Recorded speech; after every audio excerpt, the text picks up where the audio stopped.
Hey everyone, this is Simran and welcome back to your own YouTube channel एक नई पाठशाला। कैसे हैं आप सब? उम्मीद करती हूँ बहुत अच्छे होंगे, अपने घर में सेफ होंगे और अपनी प्रिपरेशन भी आप रेगुलर बेसिस पे कर रहे होंगे। तो जैसा कि आप लोग जानते हैं, हम डिस्कस कर रहे थे IPO 4 के unit 5 that is processing of an export order, और हमने अपने पिछले सेशन में इसके 3 स्टेप्स के बारे में डिस्कस किया था। आई होप आप लोगों ने वो सेशन देख लिया होगा, और अगर नहीं देखा है तो प्लीज उसको जरूर देख लीजिएगा, क्योंकि ये पर्टिकुलर यूनिट आपकी काफी ज्यादा इंपॉर्टेंट है IPO 5 में और IPO 4 दोनों में ही। ठीक है, चलिए बिना किसी देर के हम अपने सेशन को स्टार्ट करते हैं। हमने अपने पिछले सेशन में डिस्कस करा था nature and format of export order, examination and confirmation of export order और मैन्युफैक्चरिंग और प्रोक्योरिंग गुड्स के बारे में। आई होप आपको सेशन अच्छा लगा होगा और आपको सब चीजें क्लियर हो गई होंगी। अब हम अपनी सीरीज को कंटिन्यू करेंगे और आज सबसे पहले डिस्कस करेंगे सेंट्रल एक्साइज क्लियरेंस के बारे में। ठीक है, और ये किसका पार्ट है? आपका प्री शिपमेंट स्टेज का ये पार्ट है। ठीक है, अभी हम प्री शिपमेंट स्टेज ही डिस्कस कर रहे हैं। ठीक, चलिए सबसे पहले अब हम सेंट्रल एक्साइज क्लियरेंस के बारे में डिस्कस कर लेते हैं। तो सेंट्रल एक्साइज क्लियरेंस को डिस्कस करने से पहले एक छोटा सा रिकैप कर लेते हैं जो हमने अपने पिछले सेक्शन में पढ़ा था, ताकि एक आपको प्रॉपर वे में, प्रॉपर सीक्वेंस में चीजें समझ में आ पाए। ठीक है, तो सबसे पहले हमने क्या डिस्कस करा था? Nature and format of export order, कि हमारा एक्सपोर्ट ऑर्डर का क्या नेचर है और कितने फॉर्म्स के हमारे एक्सपोर्ट ऑर्डर हो सकते हैं, या फिर कितने फॉर्मेट्स में हम एक्सपोर्ट ऑर्डर लगा सकते हैं। ठीक, जैसे आपका परफॉर्मा इनवॉइस था, ठीक है, नेक्स्ट आपका परचेज ऑर्डर था, या फिर हमारा लेटर ऑफ क्रेडिट। ये तीनों फॉर्म्स थे हमारे एक्सपोर्ट ऑर्डर के, राइट। फिर नेक्स्ट हमने बात करी थी examination and confirmation of export order की। अब इसमें क्या था कि जो हमारा एक्सपोर्ट ऑर्डर है और जो ऑलरेडी एक्सपोर्टर और इम्पोर्टर के बीच में जो कॉन्ट्रैक्ट हुआ है, उसमें जो डिटेल्स मेंशन करी हैं, दोनों में डिटेल्स सिमिलर हैं या नहीं। ऐसा तो नहीं है कि दोनों की जो डिटेल्स है वो काफी ज्यादा वेरी कर रही हैं, क्योंकि अगर वेरी कर रही हैं तो कहीं ना कहीं हमारे कॉन्ट्रैक्ट में या फिर हमारे ऑर्डर में कुछ गलती है। ठीक है, तो कुछ भी वेरी नहीं करना चाहिए, सब चीजें क्या होनी चाहिए? सिमिलर होनी चाहिए। और जब इन चीजों को एग्जामिन कर लिया जाता है, उसके बाद उसे कंफर्मेशन दे दी जाती है। ठीक है, फिर थर्ड पॉइंट हमारा क्या था? मैन्युफैक्चरिंग और प्रोक्योरिंग ऑफ गुड्स। अब जब हमने अपना एक्सपोर्ट ऑर्डर को एग्जामिन कर लिया, उसे कंफर्म कर लिया, तो यहाँ पर जो गुड्स की मैन्युफैक्चरिंग है उसका प्रोसीजर फॉलो होना शुरू हो जाता है कि गुड्स की मैन्युफैक्चरिंग किस तरीके से होनी है, कितनी क्वांटिटी में होनी है, क्या स्टैंडर्ड्स होने चाहिए, क्या टर्म्स एंड कंडीशंस हैं, हर एक डिटेल यहाँ पर आ जाती है। ठीक है, आई होप इतना याद होगा और इतना क्लियर भी हो गया होगा। ठीक है, अब नेक्स्ट बात आ जाती है सेंट्रल एक्साइज क्लियरेंस की। जब हमने अपने गुड्स को मैन्युफैक्चर कर लिया तो इसका मतलब है हमें अपने गुड्स को क्या करना है? अब एक्सपोर्ट करना है ना। और सेंट्रल एक्साइज क्लियरेंस के बिना हम गुड्स को अपने एक्सपोर्ट तो कर नहीं पाएंगे, राइट। तो यहाँ पर सेंट्रल एक्साइज क्लियरेंस बहुत ज्यादा इंपॉर्टेंट होती है। अब ये मैंने आपको अपने प्रीवियस वीडियोस में बताया था कि गवर्नमेंट ने एक्सपोर्ट को बढ़ाने के लिए, एक्सपोर्ट को प्रमोट करने के लिए काफी स्टेप्स उठाए थे, राइट।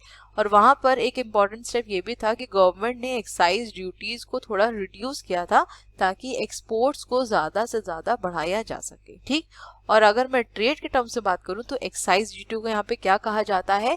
रीबेट कहा जाता है ना। रीबेट वर्ड आप लोग सभी फेमिलियर होंगे इससे। तो यहाँ पर क्या वर्ड यूज किया जाता है?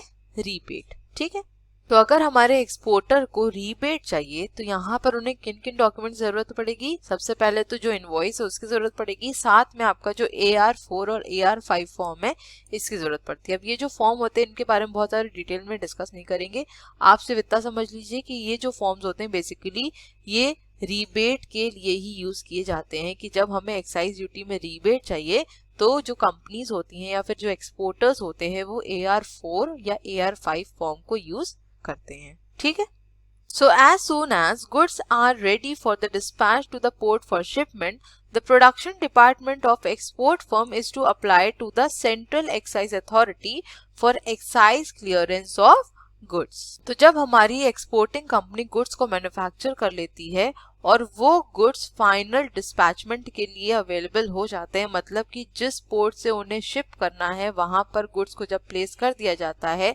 तब उस टाइम पे जो प्रोडक्शन डिपार्टमेंट है वो एक्साइज क्लियरेंस के लिए अप्लाई करती है। ठीक है, वहां से जब सेंट्रल एक्साइज क्लियरेंस मिल जाती है उसके बाद ही गुड्स को क्या करा जाता है?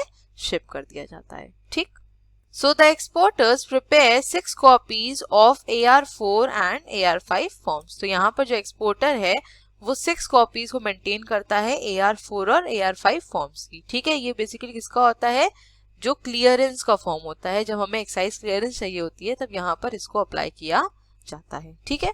The exporters are not allowed to remove the goods for export on their own without getting the goods examined or after the examination by the central excise officers.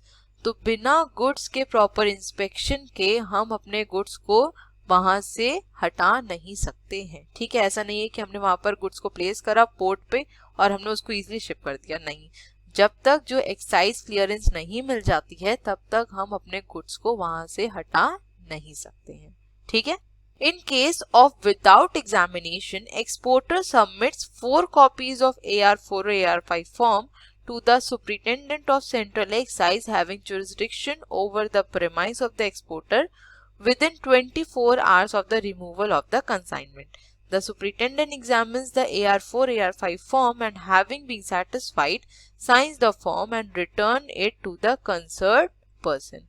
अब यहाँ पर दो सिचुएशन होती हैं. ठीक है, एक होती है कि बिना एग्जामिनेशन के गुड्स को शिप करवा दिया और एक होती है कि जब गुड्स को प्रॉपरली एग्जामिन करा गया और तब उसे शिप किया गया. ठीक है, अब यहाँ पर क्या बोल रहा है कि जब गुड्स को एग्जामिन नहीं किया जाता है उस टाइम पे एक्सपोर्टर को 4 कॉपी सबमिट करनी होती है. किसकी?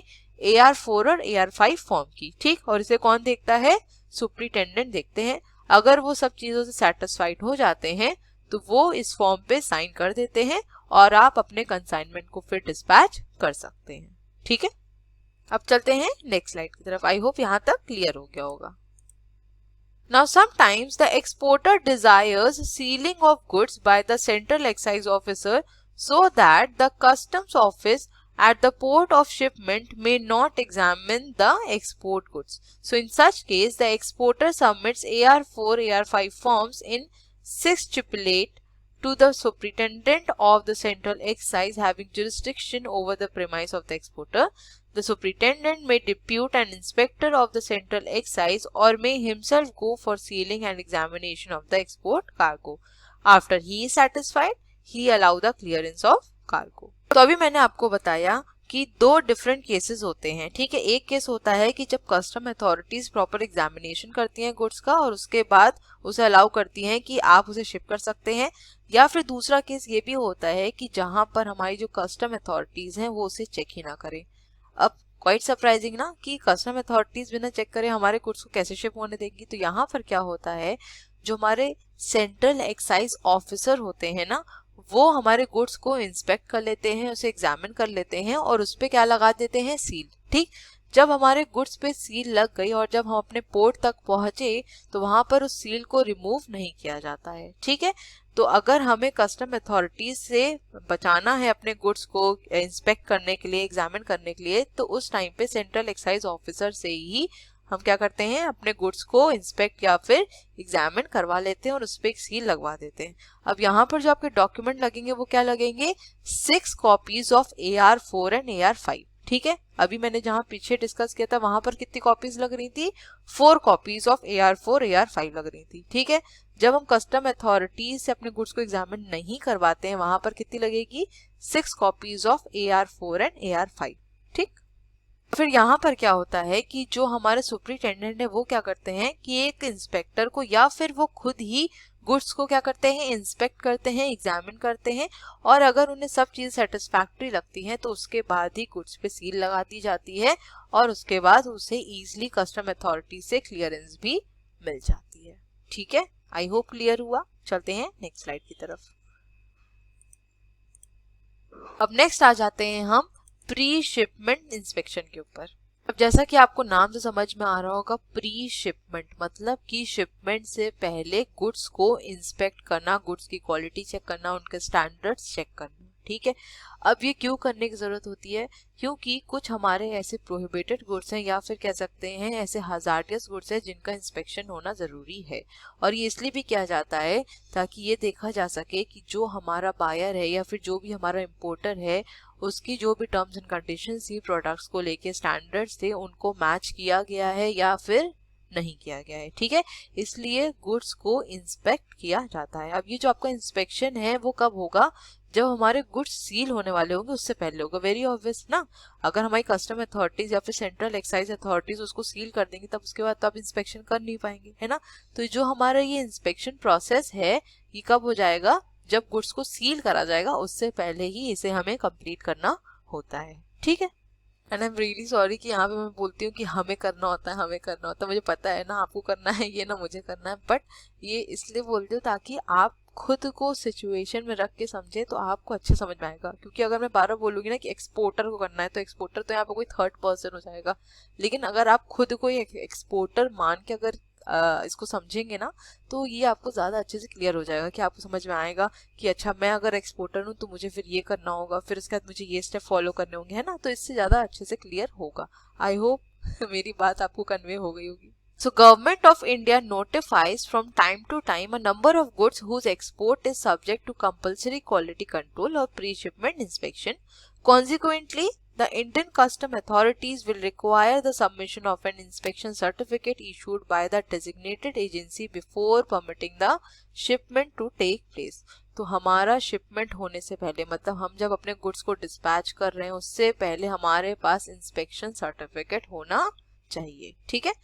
The basis of inspection is usually the importer's specification, except in the case of export of goods involving safety or health hazards, where notified minimum standards are enforced. तो अभी मैंने आपको ये बताया कि ये इंस्पेक्शन क्यों किया जाता है, ताकि जो बायर्स की स्पेसिफिकेशंस, उसके टर्म्स एंड कंडीशन से, स्टैंडर्ड से प्रोडक्ट को लेके उसकी जांच हो सके, उसको एग्जामिन किया जा सके कि जो एक्सपोर्टर है उसने उसी तरीके से प्रोडक्ट को मैन्युफैक्चर किया है या फिर नहीं किया है, ठीक है।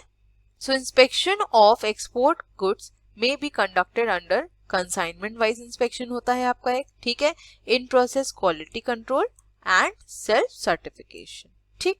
इतना क्लियर हो गया। चलते हैं नेक्स्ट स्लाइड की तरफ।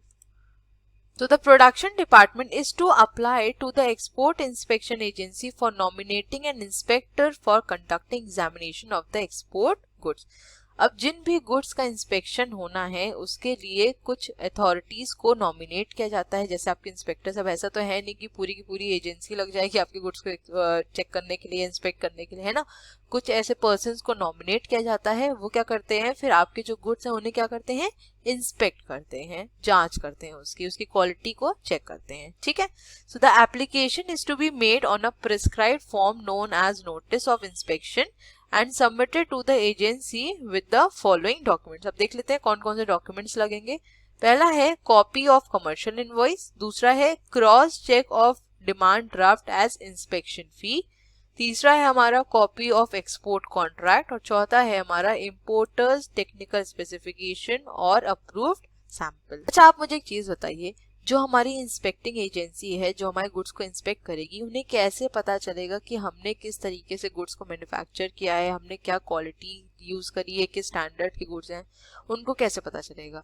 उनके पास कुछ ऐसे डॉक्यूमेंट्स या एविडेंसेस होने चाहिए ना जिसके बेसिस से वो उसे कंपेयर करेंगे, उसके बाद ही वो बता पाएंगे कि हमने उन स्टैंडर्ड्स के अकॉर्डिंग अपने गुड्स को मैन्युफैक्चर किया है या नहीं किया है, राइट।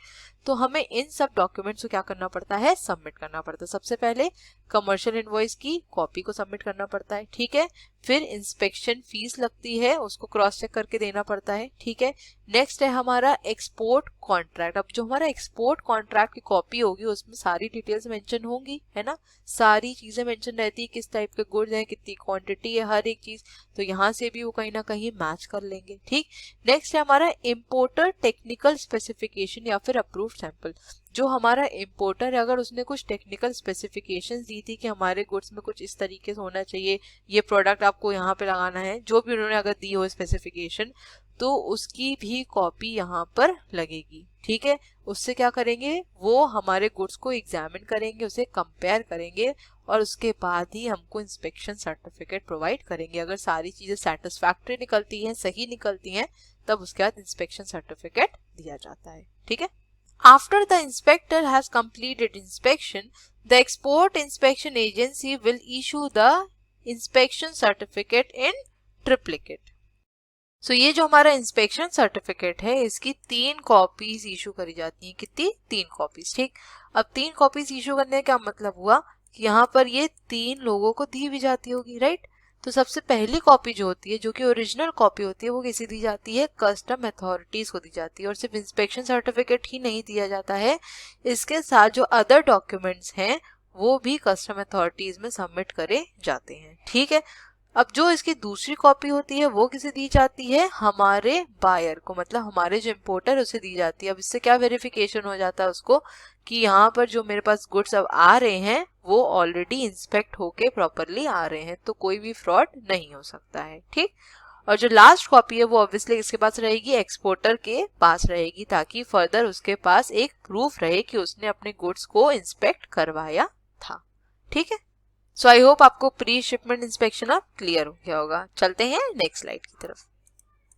अब नेक्स्ट पॉइंट है हमारा appointment of clearing and forwarding agent, जिसे हम CFA भी कहते हैं।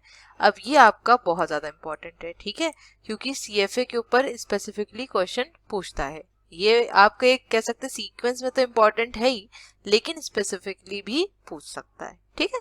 तो जो हमारा क्लियरिंग एंड फॉरवर्डिंग एजेंट होता है, जिसे हम CFA भी कहते हैं या फिर फ्रेट फॉरवर्डर्स भी कहते हैं, ये बेसिकली एक्सपोर्टर्स के बिहाफ पर उसके सारे फंक्शंस को परफॉर्म करता है, ठीक है।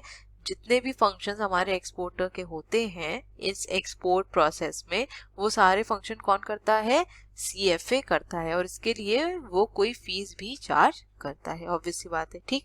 अब एक्सपोर्टर के फंक्शंस क्या हो गए, जैसे गुड्स की आपकी पैकिंग हो गई, लेबलिंग हो गई, ठीक है। नेक्स्ट अगर मैं बात करूं कि आपको अपने गुड्स की क्लियरेंस चाहिए, ट्रांसपोर्टेशन के लिए आपको देखना है, तो ये जितना भी प्रोसेस होता है वो सारा का सारा कौन करता है, CFA करता है, ठीक है। तो यहाँ पे अगर मैं CFA के मेन फंक्शन की बात करूं तो इसका मेन फंक्शन क्या होता है, to obtain customs clearance of goods, ship them and procure the relevant transport document, जो कि आपका बिल ऑफ लैंडिंग भी हो सकता है या फिर एयरवे बिल हो सकता है। तो जो आपका एजेंट है उसका जो मेन फंक्शन है वो क्या होता है, कस्टम क्लियरेंस गुड्स की, फिर उन गुड्स को शिप करना और जो भी ट्रांसपोर्ट डॉक्यूमेंट्स है उन्हें प्रोक्योर करना, ठीक है। So on completion of the process of clearance by the excise authorities as well as obtaining the inspection certificate, the production department dispatches the consignment to the port of shipment by either road or rail. Information to this effect is sent to the export department by signing the delivery note or by preparing a dispatch advice along with the following documents. तो जब हमारे goods का proper inspection हो जाता है और उसके बाद जब कस्टम अथॉरिटीज हमारी क्लियरेंस प्रोवाइड कर देती हैं, तो जो हमारा प्रोडक्शन डिपार्टमेंट है वो एक्सपोर्ट डिपार्टमेंट को इन्फॉर्म करता है by signing a delivery note, या फिर वो डिस्पैच एडवाइस प्रोवाइड करता है जिसमें आपको सारे डॉक्यूमेंट्स को सबमिट करना होता है, ठीक है। आपको कौन कौन से डॉक्यूमेंट्स ये देख लेते हैं। सबसे पहला है हमारा रेलवे रिसिप्ट और लॉरी वे बिल, ठीक। नेक्स्ट है हमारा इनवॉइस, फिर है AR4 और AR5 form in original and as well as in duplicate, ठीक है। नेक्स्ट देख लेते हैं। नेक्स्ट है हमारा इंस्पेक्शन सर्टिफिकेट, जो कि किसमें होना चाहिए, ओरिजिनल में। ये मैंने आपको बताया था कि जो कस्टम अथॉरिटीज है उनके पास ये जो सर्टिफिकेट होता है वो ओरिजिनल कॉपी ही सबमिट किया जाता है, ठीक है। तो ये सारे डॉक्यूमेंट्स हमें सबमिट करने होंगे, ठीक। अब देखिए क्या होता है, जो हमारा एक्सपोर्ट डिपार्टमेंट है वो अब यहाँ पर क्लियरिंग एंड फॉरवर्डिंग एजेंट को अपॉइंट करता है, ठीक है। वो कैसा अपॉइंट करता है, एक डॉक्यूमेंट में सिग्नेचर करता है, जो कि वो डॉक्यूमेंट क्या कहलाता है, बेसिकली आपका शिपिंग इंस्ट्रक्शन शीट, या फिर उसे हम शिपिंग इंस्ट्रक्शन कह सकते हैं, ठीक है। इस डॉक्यूमेंट को रिलीज करता है। अब इस डॉक्यूमेंट में सारी डिटेल्स मेंशन होती हैं हमारे एक्सपोर्ट को लेके, हमारे कंसाइनमेंट को लेके, जिन भी गुड्स को हमें शिप करना है, ठीक। और इन डॉक्यूमेंट्स के अलावा, मतलब इस पर्टिकुलर डॉक्यूमेंट के अलावा जिसमें हर एक चीज मेंशन है, इसके अलावा कुछ और भी डॉक्यूमेंट्स हैं जो कि एजेंट को प्रोवाइड किए जाते हैं, ठीक है। अब देख लेते हैं वो कौन से डॉक्यूमेंट्स हैं। सबसे पहला डॉक्यूमेंट है हमारा commercial invoice, generally 8 to 10 copies with at least 1 completed, ठीक है। नेक्स्ट है हमारा customer declaration form in triplicate, packing list अगर है तो वो भी, ओरिजिनल लेटर ऑफ क्रेडिट या फिर ओरिजिनल लेटर ऑफ कॉन्ट्रैक्ट, फिर आपका है GR फॉर्म, जो कि ओरिजिनल या डुप्लीकेट दोनों में भी हो सकता है। नेक्स्ट है हमारा AR4 AR5 form, original duplicate दोनों में, इनवॉइस एंड रेलवे रिसिप्ट और लॉरी वे बिल। सो इन और यहाँ पे अगर बात करूँ मैं, तो जो हमारा एक्सपोर्ट डिपार्टमेंट है वो क्लियरिंग एंड फॉरवर्डिंग एजेंट को यहाँ पर अपॉइंट करता है और किस तरीके से एक डॉक्यूमेंट को साइन करता है, जो कि डॉक्यूमेंट क्या कहलाता है हमारा, शिपिंग इंस्ट्रक्शन शीट या फिर शिपिंग इंस्ट्रक्शन। अब ये जो आपका शिपिंग इंस्ट्रक्शन शीट है, इसमें आपके शिपमेंट से रिलेटेड हर एक डिटेल मेंशन रहती है, ठीक है। और इस डॉक्यूमेंट के साथ कुछ और अदर डॉक्यूमेंट्स हैं जिन्हें हम एजेंट को प्रोवाइड करते हैं। और वो डॉक्यूमेंट्स कौन से हो गए, ये सारे डॉक्यूमेंट्स हो गए। अब इन सब डॉक्यूमेंट्स को आपको याद ही करना पड़ेगा, ठीक है, इसका कोई भी ऑल्टरनेटिव नहीं है, राइट, क्योंकि यहाँ पर हम कुछ भी ऐसे मैनिपुलेट तो कर नहीं सकते, ना कोई चेंजेस कर सकते हैं। हाँ, जैसे GR फॉर्म है, इसके बारे में मैंने आपको इन्फॉर्मेशन दी थी कैसा फॉर्म होता है, AR4 AR5 के बारे में बताते, तो आपको कुछ चीजें क्लियर हो गई होंगी, लेकिन अल्टीमेटली इन सब चीजों को तो याद ही करना पड़ेगा, ठीक है। क्लियर हो गया, चलते हैं नेक्स्ट स्लाइड की तरफ। अब नेक्स्ट हमारा transportation of goods to the port of shipment. So transportation and movement of goods to the port of shipment involves following activities. सबसे पहले क्या है, packing, marking and labelling of the consignment, और दूसरा है हमारा arrangement for the movement of goods either by road और bye rail. तो जब हमारे गुड्स प्रॉपरली प्रिपेयर हो गए हैं, हमने उनकी प्रॉपर पैकिंग, मार्किंग, लेबलिंग कर ली है, उसके बाद जो मेन टास्क होता है वो क्या होता है, गुड्स का मूवमेंट, गुड्स को एक जगह से दूसरी जगह ट्रांसपोर्ट करना, चाहे बाय रोड हो और वो चाहे बाय रेल हो, ठीक है। So an export worthy packing helps in minimizing freight and delivery cost. It also eliminates the possibility of the insurance company's refusal to pay a claim in the event of loss or damage to the goods in transit. If there are specific instructions on packing in the export contract, these must be followed. After the goods are packed, the packages are to be properly marked and labeled. Proper marking helps in quick and safe transportation of goods. Marking serves the purpose of identification of goods, handling, shipping and delivery of goods up to the importer. Labels are either stencils or affixed on the packs which contain handling instructions. These labels are usually in the pictorial form for easy understanding of the instructions. यहाँ पर अगर आप सीधे शब्दों में समझे तो simply सिर्फ ये बोल रहा है कि जो हमारे गुड्स की पैकिंग है वो प्रॉपर तरीके से होनी चाहिए, ताकि हमारी जो फ्रेट और डिलीवरी कॉस्ट है वो कम से कम लग पाए, ठीक है। और अगर हमारे एक्सपोर्ट कॉन्ट्रैक्ट में स्पेसिफिकली मेंशन किया गया है कि कुछ स्पेसिफिक कंडीशंस के अंदर गुड्स की पैकिंग होनी है, कुछ स्पेसिफिक तरीके से होनी है, तो उसको हमें फॉलो करना जरूरी है, ठीक है। जैसे कि मैं आपको हर बार ये एग्जांपल देती हूँ कि अगर कुछ कंट्रीज में एनवायरनमेंट से रिलेटेड ज़्यादा वो कॉन्शियस होते हैं, तो वो क्या कहते हैं कि आप जो भी पैकिंग करें हमारे गुड्स की, वो एनवायरनमेंट फ्रेंडली होनी चाहिए। मतलब अगर उन पैकेजेस को हम डिस्पोज ऑफ करें तो वो हमारे एनवायरनमेंट को हार्म ना करें, ठीक है। तो अगर आपके एक्सपोर्ट कॉन्ट्रैक्ट में ऐसा कुछ मेंशन है तो आपको वो रूल्स को मानना पड़ेगा और उसको इम्प्लीमेंट भी करना पड़ेगा, ठीक है। अब नेक्स्ट यहाँ पे क्या बोल रहा है कि जो हमारा कंसाइनमेंट है या फिर जो हमारे गुड्स हैं उसकी प्रॉपर आइडेंटिफिकेशन होनी चाहिए, उसके ऊपर प्रॉपर मार्क्स होने चाहिए, ठीक है, पिक्टोरियल रिप्रेजेंटेशन होनी चाहिए, ताकि उससे पता चल सके कि इन गुड्स को किस तरीके से हैंडल करना है, ठीक है। फॉर एग्जाम्पल आपने खुद भी ये देखा होगा कि अगर आप कोई ग्लास का प्रोडक्ट खरीदते हैं, ठीक है, तो उसके ऊपर लिखा रहता है ना, हैंडल विथ केयर, और आप देखते होंगे एक पिक्टोरियल रिप्रेजेंटेशन उसके ऊपर रहती है। अब इसको करने का क्या मतलब है, इसको करने का ये मतलब है कि अगर कभी गुड्स को लोड किया जाए तो हमें ये पता रहे कि हमें इस पर्टिकुलर गुड को बहुत ही डेलिकेटली हैंडल करने की जरूरत है, ठीक है। तो जब भी गुड्स को एक्सपोर्ट किया जाता है तो उनके ऊपर भी कुछ ऐसे आइडेंटिफिकेशन मार्क्स लगा दिए जाते हैं, ताकि इससे समझ में आ पाए कि उन पर्टिकुलर गुड्स को किस तरीके से हैंडल करना है। अगर नहीं बना रहेगा तो आप सोचिए कि जब गुड्स को एक्सपोर्ट किया जाता है तो उनको किस तरीके से वेसल के ऊपर लोड किया जाता होगा, एक के ऊपर एक लोड कर दिया जाता है। अगर ऐसे प्रोडक्ट्स को आप इस तरीके से हैंडल करेंगे तो वो तो इन ट्रांजिट ही खराब हो जाने हैं, है ना, वो किसी यूज के तो रह नहीं जाएंगे। तो इसीलिए ये सब आइडेंटिफिकेशन मार्क्स काफी जरूरी होते हैं, ठीक है। After the production department has completed the excise clearance and pre-shipment inspection formalities, the export goods are packed, marked and labeled. At the same time, the export department takes steps to reserve space on the ship through which the goods are to be sent. अब हमारे goods का जब inspection हो चुका, सारी formalities complete हो चुकी, custom clearance मिल चुकी है, उसके बाद हमारे गुड्स को प्रॉपरली पैक करा जाएगा, उसे मार्क और लेबल किया जाता है, और जो हमारा एक्सपोर्ट डिपार्टमेंट अब यहाँ पर क्या करता है, जो हमारी वेसल है जिसपे हमें अपने गुड्स को लोड करना है वहां पर एक स्पेस को बुक करा जाता है। अब यहाँ पर ऐसा नहीं होता है कि हमने डायरेक्टली अपने जो वेसल है उसके ऊपर गुड्स को लोड कर दिया, नहीं, हमको पहले उसके लिए बुकिंग करनी पड़ती है कि हमें कितनी जगह चाहिए।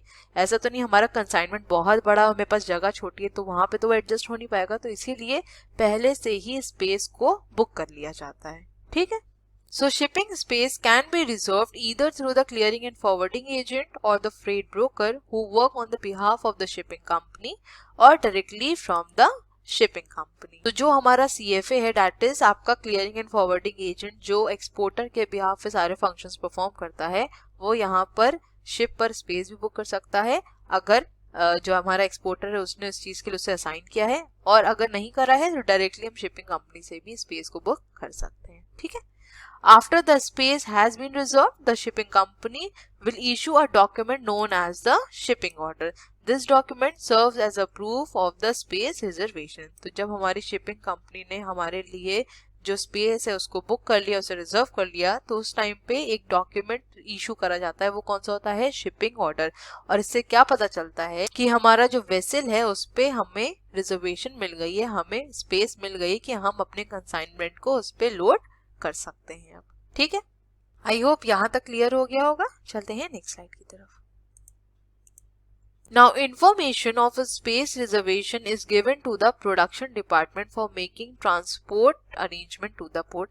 अब जब हमने शिप पर स्पेस रिजर्व कर लिया और इसकी इंफॉर्मेशन हमने प्रोडक्शन डिपार्टमेंट को दे दी, अब उनकी क्या ड्यूटी है कि वो ट्रांसपोर्टेशन के लिए अरेंजमेंट करें कि कैसे हमारे गुड्स पोर्ट तक पहुंचेंगे। ठीक है, so where the consignment is sent through a road carrier, no specific formalities is involved. The production department engages a reliable carrier and books the consignment to the port, generally in the name of the clearing and forwarding agent. Lorry or truck receipt is issued, which is sent along with other documents to the clearing and forwarding agent at the port town for taking delivery of the cargo. तो अभी हमने ये discuss किया था कि जब हमें goods को अपने पोर्ट तक पहुंचाना है तो हम दो तरीके के ट्रांसपोर्ट को यूज कर सकते हैं। ठीक है, या तो रोडवेज यूज कर सकते हैं या फिर रेलवे यूज करते हैं। ठीक है, तो यहाँ पर अगर हम रोड कैरियर की बात करें तो कोई भी एक्स्ट्रा फॉर्मेलिटीज यहाँ पर नहीं होती हैं। प्रोडक्शन डिपार्टमेंट यहाँ पे क्या करता है, एक कैरियर को बुक करता है, ठीक है, और वो कंसाइनमेंट को उसमें लोड करता है, और ये जो बुकिंग होती है वो किसके नाम पे होती है, क्लियरिंग एंड फॉरवर्डिंग एजेंट के नाम पर होती है। ठीक है, अब यहाँ पर जो हमारा CFA है that is clearing and forwarding agent, इसका क्या रोल रहता है, जो भी हमारी लॉरी या फिर ट्रक रिसिप्ट है जिसपे हमारा गुड्स लोड हुआ है उसकी कुछ एक रिसिप्ट होगी ना, जो भी पर्टिकुलर कैरियर हमारा गुड्स को लेके आ रहे हो के पोर्ट तक, ठीक है, वो रिसिप्ट इशू होती है। साथ ही अदर डॉक्यूमेंट जो रहते हैं वो किसके पास रहते हैं, क्लियरिंग एंड फॉरवर्डिंग एजेंट के पास रहते हैं। ठीक, ताकि वो गुड्स की डिलीवरी ले सके। मतलब कहने का ये है कि जब हमारे गुड्स को ट्रक पे या लॉरी पे लोड किया गया उस टाइम पे आपकी एक लॉरी या ट्रक रिसिप्ट जनरेट होती है जिसे इशू किया जाता है। ठीक, और इसे किसे भेज दिया जाता है, CFA को भेज दिया जाता है। इसके साथ कुछ अदर डॉक्यूमेंट्स भी रहते हैं जिसपे शिपिंग डिटेल्स सारी मेंशन रहती हैं। ठीक, और जो हमारा CFA है जहां पर हमारे गुड्स को डिलीवर होना है, मतलब कि जो आपका कैरियर है जहां पर आपके गुड्स को अनलोड करेगा, वहां पर इन डॉक्यूमेंट्स के थ्रू वो सारे गुड्स को इंस्पेक्ट करेगा, उसे एग्जामिन करेगा कि जितने गुड्स लोड किए गए थे उतने गुड्स को अनलोड किया गया है या नहीं किया गया। ठीक है, simple. However, for sending cargo by rail, laid down procedure is to be followed for obtaining allotment of a wagon on the priority basis under a scheme of the railway board.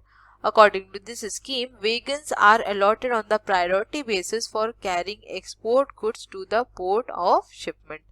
अब यहाँ पर अगर हम railway की बात करें या rail की बात करें तो यहाँ पर प्रोसीजर थोड़ा अलग होता है, ना ही इतना सिंपल होता है जैसा आपका रोड में होता है। अब यहाँ पर आपको स्पेसिफिकली प्रायोरिटी बेसिस पे वेगन को बुक करना पड़ता है जिसपे आपके गुड्स को लोड करवाना है। ठीक, तो कौन कौन से डॉक्यूमेंट्स है ये देख लेते हैं। सबसे पहले तो है आपका फॉरवर्डिंग नोट जो कि आपका एक रेलवे डॉक्यूमेंट होता है। नेक्स्ट है हमारा shipping order as a proof of reservation of shipping space, और लास्ट है हमारा वेगन रजिस्ट्रेशन फी रिसिप्ट। तो जब हमें अपने गुड्स को या फिर अपने कंसाइनमेंट्स को बाय रेल ट्रांसपोर्ट करना होता है और अपने पोर्ट ऑफ शिपमेंट तक पहुंचाना होता है, तो उस टाइम पे हमें वेगन को प्रायोरिटी बेसिस पे बुक करना पड़ता है। ठीक है, अब कुछ डॉक्यूमेंट्स हैं जिन्हें सबमिट करने की जरूरत होती है। जैसे एक हो गया आपका सबसे पहले फॉरवर्डिंग नोट, जो कि एक रेलवे डॉक्यूमेंट है। ठीक है, दूसरा आपका हो गया है शिपिंग ऑर्डर। शिपिंग ऑर्डर क्या था, किससे क्या पता चलता है कि हमने वेसल पर स्पेस को बुक कर लिया है। ठीक है, तो इसकी इंफॉर्मेशन होनी चाहिए। और नेक्स्ट है हमारा वेगन रजिस्ट्रेशन फी रिसिप्ट। जो हमने वेगन को बुक किया है, जिस पर हमने अपने गुड्स को लोड किया है, उसके लिए हम कोई चार्जेस तो पे करेंगे ना, कोई फी तो पे करेंगे ना, राइट। तो उसकी फी रिसिप्ट यहाँ पर लगेगी। ठीक है, so after wagons have been allotted, goods are loaded, for which railway will issue railway receipt. This receipt along with other documents is sent to the clearing and forwarding agent at the port town. At this stage, the production or the export department makes an application to the insurance company for insurance cover, internal as well as overseas, and obtains insurance policy or certificate in duplicate with appropriate risk coverage. तो जब हमने अपने consignment के लिए vegan को allot कर लिया और अपने गुड्स को उस पर लोड कर दिया, तो रेलवे क्या प्रोवाइड करता है, आपको एक रेलवे रिसिप्ट प्रोवाइड करता है, जिसके थ्रू ये पता चल सकता है कि आपको यहाँ पर परमिशन मिल गई है कि आप अपने गुड्स को वेगन पे लोड कर सकते हैं। ठीक, अब यहाँ पर जो आपका क्लियरिंग एंड फॉरवर्डिंग एजेंट है, इसका सेम ही रोल है जैसा आपका रोड ट्रांसपोर्ट में था, जहाँ पर अभी हमने डिस्कस किया। उसमें क्या था कि जो रिसिप्ट थी, बाकी अदर डॉक्यूमेंट्स थे, वो जहां पर आपके गुड्स को अनलोड कर रहा है, वहां पर सारे डॉक्यूमेंट्स के थ्रू आपके जो गुड्स हैं उनको वेरीफाई करता है। सिमिलरली यहाँ पर भी सेम ही चीज होती है। ठीक, लेकिन यहाँ पर एक एडिशनल चीज क्या है कि यहाँ पर इंश्योरेंस कवर की भी बात करी गई है। तो जब इंश्योरेंस कवर की बात करी गई तो इंश्योरेंस सर्टिफिकेट भी होना चाहिए, जिसके थ्रू हमें पता चल सके कि गुड्स को कितना कवर किया गया है, कितना रिस्क कवरेज है, उसकी वैल्यू कितनी है। ठीक है, तो ये किससे पता चलेगा, हमारे इंश्योरेंस सर्टिफिकेट से पता चलेगा। ठीक, सो आई होप आपको यहाँ तक क्लियर हो गया होगा और आज का हमारा सेशन यहीं तक था। मिलेंगे अपने नेक्स्ट वीडियो में और इसी यूनिट को आगे कवर करेंगे। ठीक, और अब नेक्स्ट वीडियो में आपकी ये यूनिट कंप्लीट हो जाएगी। ठीक है, so thank you so much for watching. Please channel को लाइक शेयर सब्सक्राइब करना मत भूलिएगा। बेल आइकन को भी जरूर प्रेस कर दिएगा ताकि मैं जब भी वीडियोस का अपलोड करूँ उसका नोटिफिकेशन आपके पास जरूर जाए। अपने फीडबैक्स भी प्रोवाइड करिएगा कि वीडियोस कैसी लग रही हैं और अगर कुछ इम्प्रूवमेंट की जरूरत है तो बिल्कुल बताइएगा। तो मिलेंगे अपने नेक्स्ट वीडियो में। Till then stay safe, stay healthy, bye bye, take care.